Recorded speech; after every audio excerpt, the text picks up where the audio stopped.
ప్రభువైన యేసుక్రీస్తు నామములో ఈ ఉదయకాల సమయంలో మీ అందరికి నా హృదయపూర్వక వందనాలండి. అందరూ బాగున్నారా? మా యొక్క యూట్యూబ్ ఛానల్ని మీరందరూ వీక్షిస్తూ ఉన్నారు.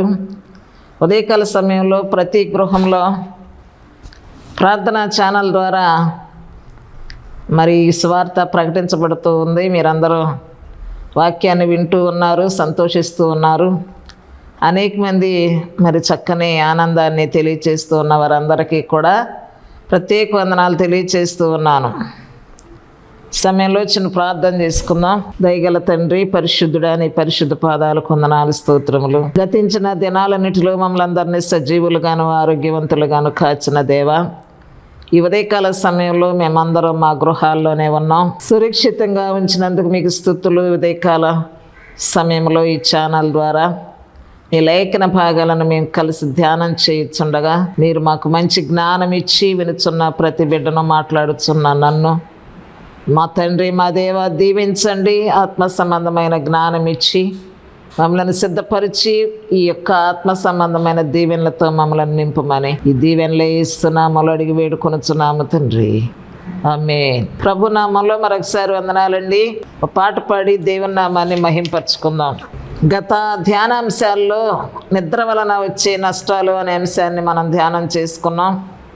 కొంతమంది నిద్రపోయినటువంటి ప్రవక్తలు, భక్తులు, వారిని మనం జ్ఞానం చేసుకున్నట ద్వారా అలాంటి స్థితిలోకి మనం పోకూడదని మేల్కొని క్రీస్తు యొక్క ప్రకాశతలోనికి మనం నడిపించబడాలనేటువంటి విషయాన్ని మనం ధ్యానం చేసుకున్నాం. ఇది యేసుక్రీస్తు ఎవరో ఆయన్ని రుచి చూచి తెలుసుకోవటం మనకెంతో ఆశీర్వాదం కనుక మరి దినాన అంశాన్ని ధ్యానం చేద్దాం. మరి ఒక పాట పాడి దేవుని నామాన్ని మహింపరచుకుందాం. క్రీస్తును గూర్చి మీకు ఏమి తోచుచున్నది, పరుడని నరుడని పొరబడకండి, దేవుని కుమారుడు ఈయన, దేవుని కుమారుడు ఈయన, నా ప్రియ కుమారుడు ఈయన, యాదే ఆనందము, తండ్రి పలికెను తనయుని గూర్చి మీకేమి తోచుచున్నది, తండ్రి పలికెను తనయుని గూర్చి మీకేమి తోచుచున్నది, క్రీస్తును గూర్చి మీకు ఏమి తోచుచున్నది,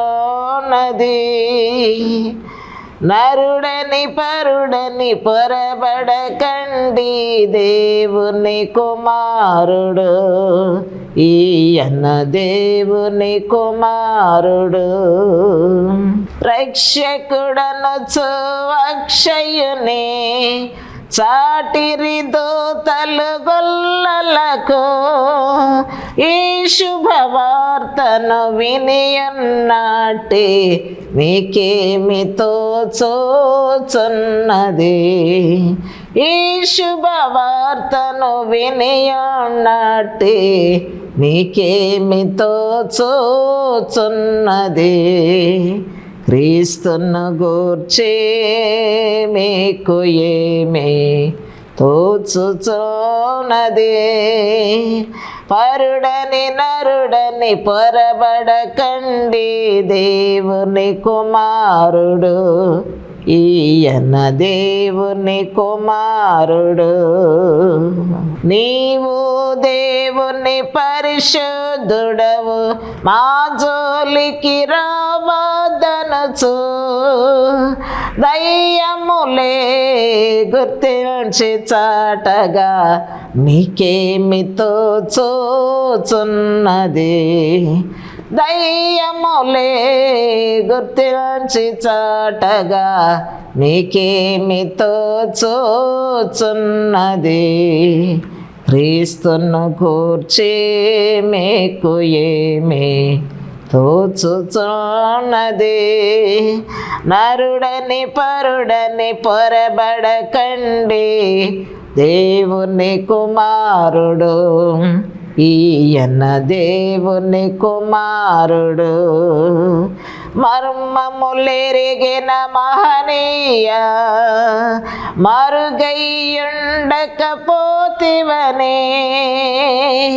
సమరయ స్త్రీయే సాక్ష్యమేయగా నీకేమి తోచుచున్నది.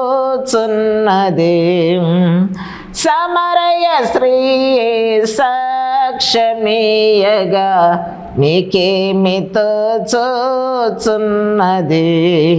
క్రీస్తును కూర్చి మీకు ఏమి తోచుచున్నది. పరుడని నరుడని పొరబడకండి, దేవుని కుమారుడు ఈయన దేవుని కుమారుడు. దేవుని యొక్క వాక్యాన్ని మనం ధ్యానం చేసుకుందాం. ఈ సమయంలో యేసుక్రీస్తు ఎవరని మనకి తోచుచున్నదని పాట పాడుకున్నాం లేఖనాల్లో నుండి. ఈ యొక్క వాక్యం అంతా కూడా ఈ పాట రూపంలోనికి చేర్చబడింది. మరి మొదటిగా మనం మార్కు సువార్త 1వ అధ్యాయము 1వ వచనాన్ని జ్ఞాపకం చేసుకుందామండి. దేవుని కుమారుడు అయిన క్రీస్తుతో సువార్త ప్రారంభించబడెను. యేసుక్రీస్తుతోనే సువార్త ప్రారంభం. అంతకుముందు సువార్త లేదు. సువార్త అంటే మన మాటల్లో మనకు ఒక రకంగా అర్థమవుద్ది. ఏదైనా ఒక మంచి విషయాన్ని మనం సువార్త అంటాం, సంతోషకరమైన వార్తను మనం సువార్త అంటాం. కానీ సువార్తనగా యేసుక్రీస్తు యొక్క జననము, యేసుక్రీస్తు యొక్క మరణము, యేసుక్రీస్తు వారి యొక్క పునరుద్ధానమునై ఉన్నదన్నమాట. ఆ యొక్క యేసుక్రీస్తు వారి జననంలో, మరణంలో, పునరుద్ధానంలో పాపులైన మనందరికీ కూడా విమోచన, నిత్య జీవం ప్రసాదించబడింది కనుక సువార్త అక్కడ నుండి ప్రారంభించబడింది అన్నమాట. క్రీస్తు అనే మాటకు, క్రీస్తు అనేటువంటి శబ్దానికి అభిషిక్తుడు అనే అర్థము ఆ వచనంలోనే వ్రాయబడి ఉన్నట్టుగా మనం చూస్తూ ఉన్నాం. మార్కు సువార్త 5వ అధ్యాయము 7వ వచనాన్ని మనం చదువుకున్నట్లయితే, యేసు నాతో నీకేమి, నన్ను బాధపరచుకోమని దేవుని పేరట నీకు ఆనబెట్టుచున్నానని బిగ్గరగా కేకలు వేసెను. ఈ అపవాది పేరు శానా. ఈ శానా అనేటువంటి దయ్యము యేసు ఎవరో బహుగా గ్రహించింది. యేసు సర్వోన్నతుడైన దేవుని కుమారుడని అది గ్రహించింది. గ్రహించంటుంది, మా పని వేరు నీ పని వేరు కదా, మాతో నీకేమి, మమ్మల్ని బాధించటానికి ఇక్కడికి వచ్చేవా, మమ్మల్ని బాధ పెట్టవద్దు అని నీకు ఆనబెట్టుచున్నాను అని బిగ్గరగా కేకలు వేసింది ఆ అపవాది. దేవునికి భయపడతా ఉంది. నీవు సర్వోన్నతుడైన దేవుని కుమారుడవయ్యా, మా జోలికి రాబాకు. శానా అనే దయ్యం మనందరికీ తెలుసు. శానా అనగా అర్థము మేము అనేకులమని అర్థాన్ని కూడా చెప్పేసింది ఆ సాతానే. ఈ యేసుక్రీస్తు వారు అనేకులకి ఎలా అర్థమయ్యారు అంటే, భౌతికమైన ఆపదల కొరకు, ఆశీర్వాదాల కొరకు ఈ దేవుణ్ణి అనేక రకాలుగా మొక్కుకొని ఆ యొక్క మేలులు అనుభవించి మరలా విడిచిపెట్టి, మేలులు అనుభవించి మరలా విడిచిపెట్టి, అలా దేవుణ్ణి మరి వారి యొక్క సొంత అవసరాల కొరకు వాడుకోవటమే మానవ జీవితాల్లో ఎక్కువగా అలవాటైనటువంటి పరిస్థితులు ఈ దినాల్లో మనం చూస్తున్నాం. యేసు సర్వోన్నతుడైన దేవుని కుమారుడా అని ఎంత చక్కగా గ్రహించింది. ఆయన సర్వోన్నతుడు, ఆయన దేవుని కుమారుడు, ఆయన క్రీస్తు, ఆయన అభిషేక్తుడు. ఒక్కొక్కరు వారి అనుభవాల్ని లేఖనాల ద్వారా మనకు తెలియచేస్తూ ఉన్న పరిస్థితిని మనం ఇక్కడ చూస్తూ ఉన్నాం. మమ్మల్ని ఈ దేశం నుండి తోలివేయొద్దు, మేము ఈ దేశంలో బ్రతకడానికి వచ్చాం అని అపవాది యేసుక్రీస్తు వారిని బ్రతిమలాడుతూ ఉంది. అయితే నువ్వు ఈ మనిషిని విడిచిపెట్టి బయటికి వెళ్ళిపో. ఎక్కడికి వెళ్ళాలి మేము? మనుషులైతే అడుగుతారండి మేము ఎక్కడికి వెళ్ళాలని. మనకు నచ్చిన చోటుకల్లా వెళ్ళిపోతూ ఉంటాం, మనకు నచ్చిందల్లా చేస్తూ ఉంటాం. కానీ దేవుని సెలవు లేకుండా అపవాది ఎక్కడికి వెళ్ళటానికి ఇష్టపట్ల. ఆయన సెలవిచ్చాడు, ఇదిగో అక్కడ పందుల మేపుచున్నటువంటి ఆ యొక్క పందుల గుంపులోనికి నీవు వెళ్ళు అనగానే ఆ అపవాది ఎక్కడుంటే ఎక్కడ నాశనమును నష్టమును కలిగించేటువంటి పరిస్థితులు ఉంటే కనుక ఈ మనుష్యుడి జీవితంలో మేలు జరగాలి, ఈ మనుష్యుడి జీవితంలో నువ్వు ఉన్నట్లయితే ఈ మనుషుడు నశించిపోతాడు, ఈ మనుషుడు రక్షించబడాలి అంటే, ఈ మనుషుడి జీవితం మేలుకరంగా మార్చబడాలి అంటే నువ్వు ఈ మనిషిని విడిచి బయటికి వెళ్ళిపో. యేసుక్రీస్తు వారు వెళ్ళమంటే నేను వెళ్ళనంటానికి వీల్లేదు. ఆయన ఆజ్ఞాపించగానే ఆ దయ్యములు లోబడి ఆ పందుల గుంపులోనికి వెళ్ళిపోయినట్టుగా మనకు లేఖన భాగం తెలియజేస్తూ ఉంది. ఆయన మాటకు లోబడాల్సిందే, విధేయత చూపాల్సిందే. నేను వెళ్ళను అనటానికి వీలు లేదు. ఆ దయ్యాల కంటే, సృష్టిలో సమస్తము కంటే దేవుడు మనల్ని ఉన్నతంగా సృష్టించాడు.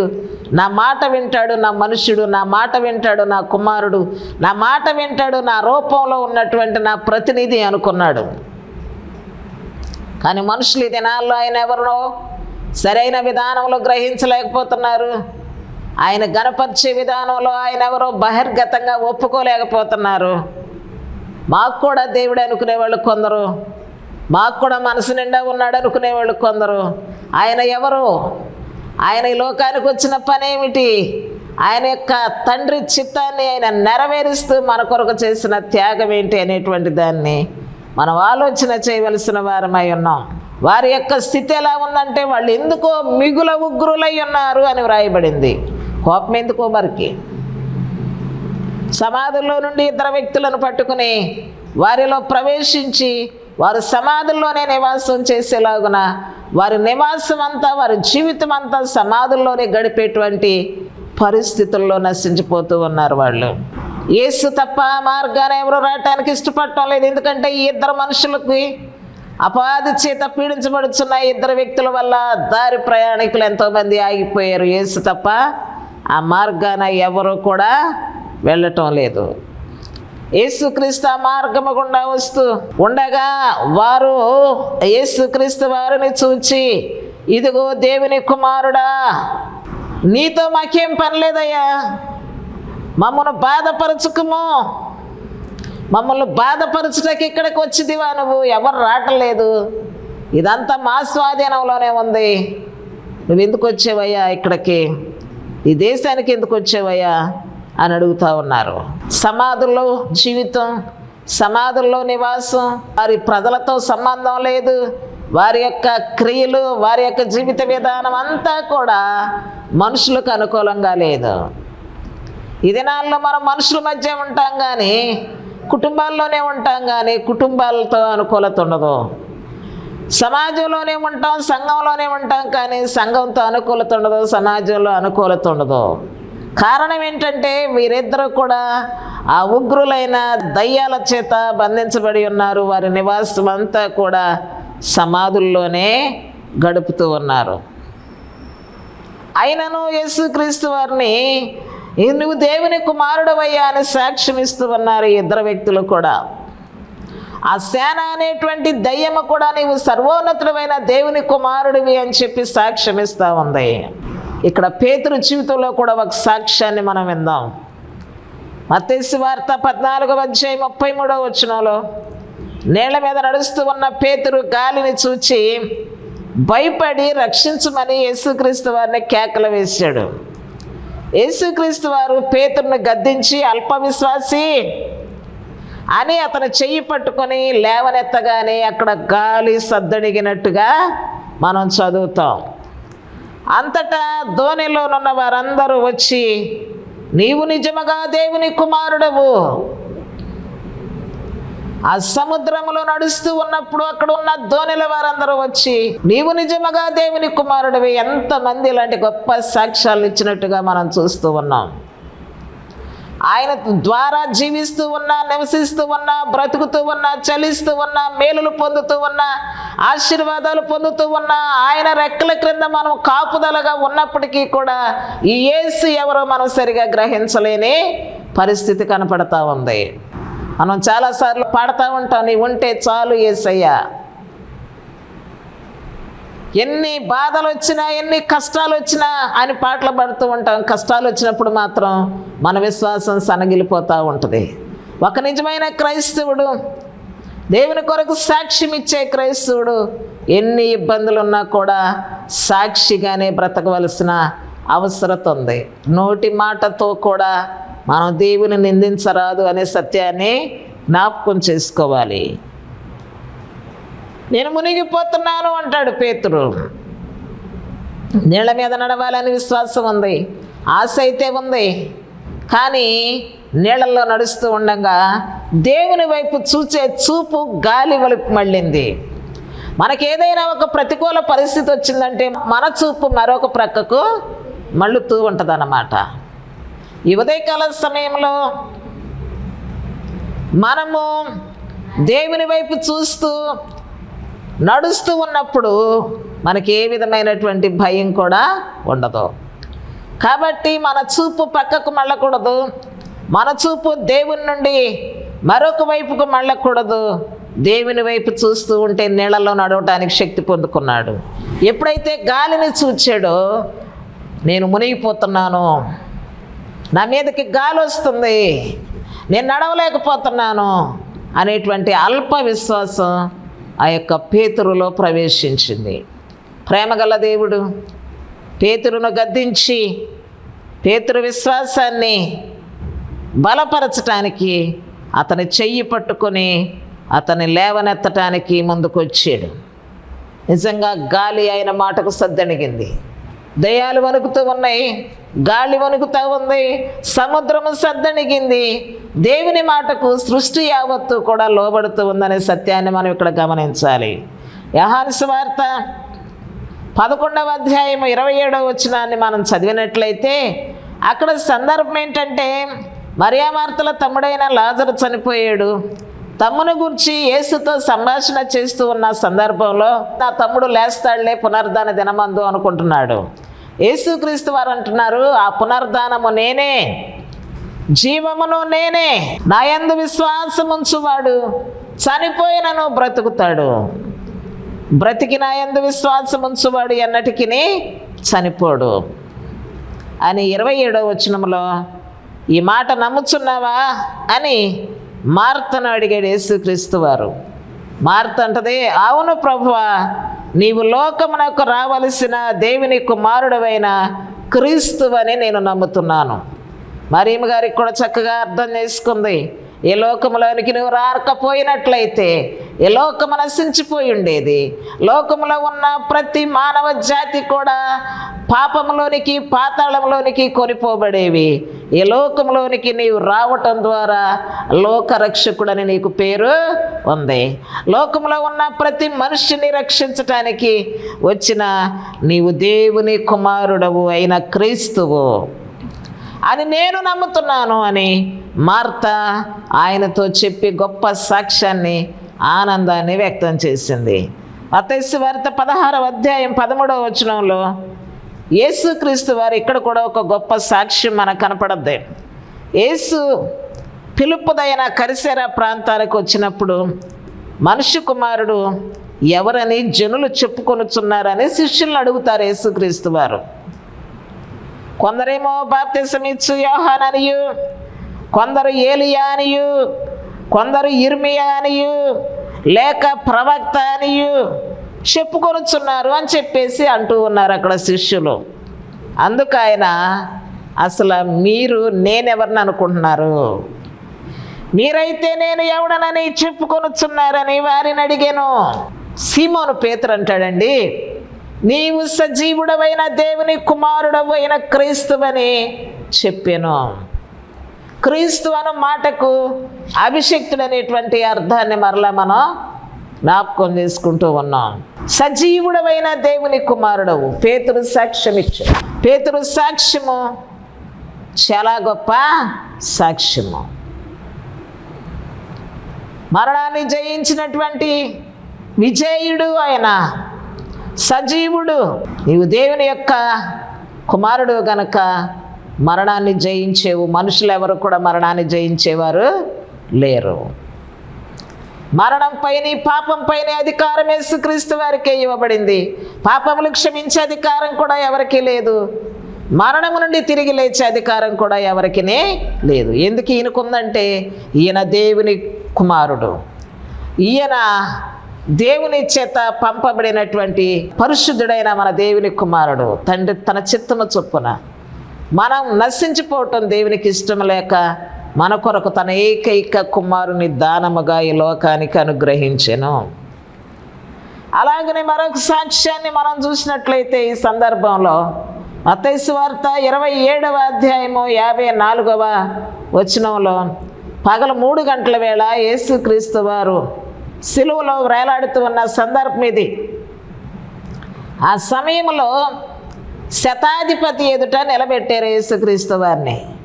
ఆ శతాధిపతి మాట్లాడుతున్నాడు, ఇంతమంది ఇన్ని నేరాలు నీ మీద మోపుతున్నారు, నువ్వేం మాట్లాడవా, నీ జవాబేంటి అని అడుగుతా ఉన్నాడు. మీరు అన్నట్టు నేను యేసుక్రీస్తునే అని ఆయనంతటికి ఆయన చెప్పుకుంటాడు. అప్పుడు ఇక మనకు సాక్షులతో పని లేదు అని ఆయన్ని బాహాటంగా ఆ ఒక్క మాటనే నేరారోపణగా ఎన్నిక చేసుకుని యేసుక్రీస్తు వారిని మరి శిలువ మరణానికి అప్పగించడం అనేది జరిగింది. అయితే ఆయన ఆ శిలువ మీద ఉన్న సమయంలో ఆయన ప్రాణము విడువగా భూకంపము కలిగెను.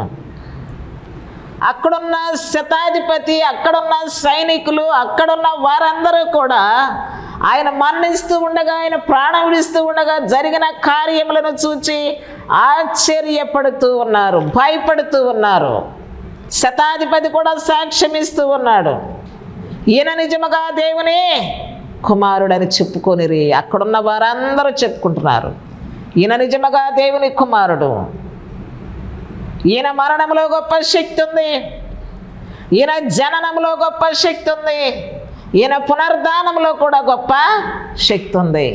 ఈ ఉదయకాల సమయంలో దేవుని మాటలు వింటూ ఉన్న మన కుటుంబ సభ్యులందరం కూడా కలిసి ఆలోచన చేసి యేసుక్రీస్తు ఎవరో, నా జీవితంలో నేను ఆయన్ని ఎలా గుర్తించగలిగాను, ఆయన సర్వోన్నతుడైన దేవుని కుమారుడా, సజీవుడైన దేవుని కుమారుడా, ఆయన ఏమై ఉన్నాడు అనేటువంటి ఆలోచన మనందరం కూడా చేయాలి.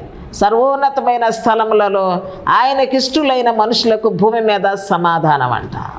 శాంతి సమాధానము కావాలి అంటే ఈ సర్వోన్నతుడైన దేవుని కుమారుణ్ణి మనం అంగీకరించాలి.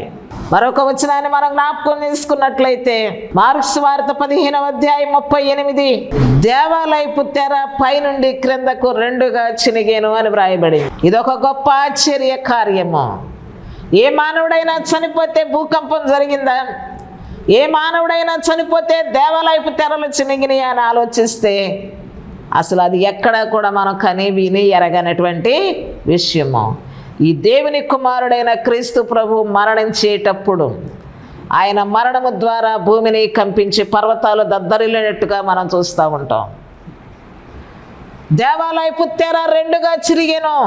అక్కడున్న వారందరూ కూడా, శతాధిపతి కూడా ఉన్నాడు ఎదురుగా నిలిచి, ఆయన అలాగూ చెప్తూ కూడా ప్రాణం విడిచినట్లుగా మనం చూస్తూ ఉన్నాం. నిజముగా ఈ మనుష్యుడు దేవుని కుమారుడు.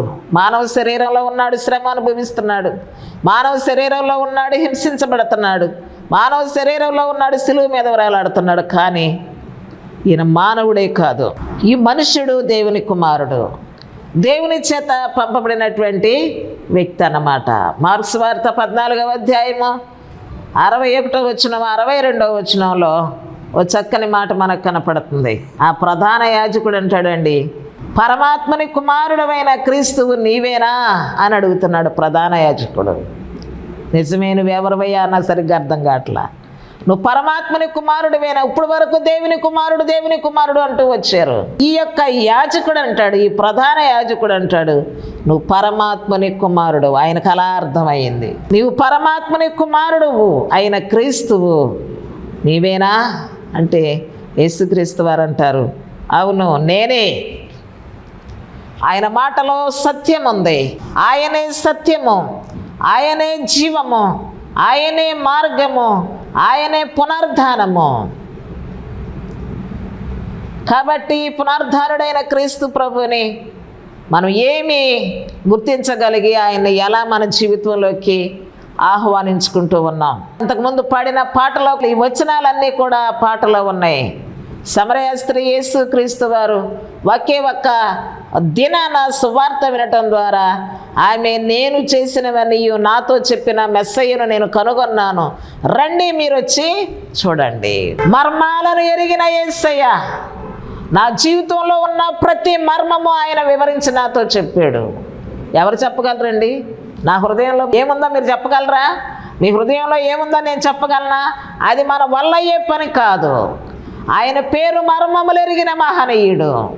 అంతరంగములో ఉన్నటువంటి రహస్యాలను కూడా సమరయ స్త్రీ ఎదుట పెట్టి ఆమె ఎవరో, ఆమె స్థితి ఏంటో, ఆమె ఆరాధించే ఆరాధన ఏంటో, ఆమె ముందున్నటువంటి ఆరాధన ఏంటో ప్రత్యేకంగా ఆమెకు వివరించటం ద్వారా ఆయన మాటల్లో ఆమెను ప్రభావితం చేసినాయి.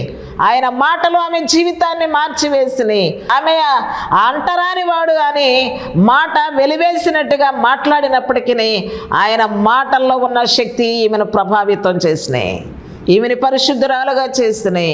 ఆ పట్టణస్థులందరూ, ఆ ప్రాంతంలో ఉన్న వారందరూ కూడా ఆమె మాట విని యేసు ఎవరో చూడటానికి వచ్చారు. ఎన్నో వర్తమానాలు వింటూ ఉన్నాం. యేసు ఎవరో ఇతరులకు మనం చూపించలేకపోతూ ఉన్నాం. యేసు ఎవరో ఇతరులకు మనం పరిచయం చేయలేకపోతూ ఉన్నాం. యేసు ఎవరో నీవు జ్ఞానవంతంగా ఆలోచించి పరిశుద్ధ గ్రంథాన్ని చదివి పరిశీలనగా యేసుక్రీస్తు ఒక అభిషేక్తుడని, యేసుక్రీస్తు నిజముగా దేవుని కుమారుడని, యేసుక్రీస్తు సజీవుడైన దేవుని కుమారుడని ఇంకా ఎంతోమంది అలాగున సాక్ష్యం ఇచ్చినటువంటి వారు ఉన్నారు. ఈ గొప్ప సాక్ష్యాన్ని మనం ఈ దినాన్ని జ్ఞాపకం చేసుకుంటూ ఉన్నాం. వ్యక్తిగతంగా యేసు నా జీవితంలో ఎవరో, నేను ఎవరికైనా యేసు గురించి, ఇదిగో నా యేసు సర్వోన్నతుడైన దేవుని కుమారుడు, నా యేసు సజీవుడు, నా యేసు మర్మములు ఎరిగినవాడు, నా యేసు గొప్పవాడు, నా యేసు లోకమును రక్షించటానికి వచ్చిన రక్షకుడు అని చెప్పి మనం ఎవరికి సాక్ష్యం ఇవ్వగలుగుతున్నాం? ఎవరికి సువార్త చెప్పగలుగుతున్నాం? ఎవరిని ప్రభు దగ్గరకు నడిపించగలుగుతున్నాం? మనం అనేకసార్లు అనుకుంటారు మన మాట ఎవరు వింటారు అని. విన్నా వినకపోయినా నీవు యేసును కూర్చి ఒక్క వర్తమానము, ఒక్క మాట చెప్పకుండా నీ జీవితంలో ఒక్క రోజు ముగించబడకూడదు. ప్రతిరోజు లేఖనాలను చదవాలి. పరిశుద్ధ గ్రంథాన్ని చదివి నీవు జ్ఞానవంతులుగా మార్చబడాలని నేను కోరుతూ ఉన్నాను. పరిశుద్ధ గ్రంథాన్ని చదవకుండా నీ పనులు ముగించబడకూడదు. ఇది నానా ఈ ఉదయకాల సమయంలో ప్రార్థన చేసుకుని వాక్యాన్ని చదువుకుని బయటకు వచ్చారా? మీరు మీ పనులు ప్రారంభించారా? ఆ పనుల యొక్క హడావుడిలోనే మీ యొక్క పరిశుద్ధ గ్రంథాన్ని చదవటం, ప్రార్థన చేసుకోవటం, దేవుణ్ణి కలుసుకోవటం విడిచిపెట్టేసి బయటకు వచ్చి నిత్య అవసరమైనటువంటి పనుల విభాగంలో మనం హడావుడిగా ముందుకు కొనసాగుతూ ఉన్నాం. నిజమే, ఇదంతా బిజీగా ఉండేటువంటి జీవితమే నేను కాదన్నా. అయినా పని పాటలన్నిటికంటే మన జీవితంలో మనకు అవసరమైన ప్రతి భాగము కంటే మన తండ్రి అయిన దేవుడు మనకు ఒక ప్రాముఖ్యమైన మొదటి స్థానాన్ని మనం ఆయనకి ఇవ్వాలి. ఆయన గ్రంథాన్ని చదవకుండా, ఆయన గురించి ప్రార్థించకుండా ఒక్క దినం ముగించబడకూడదు.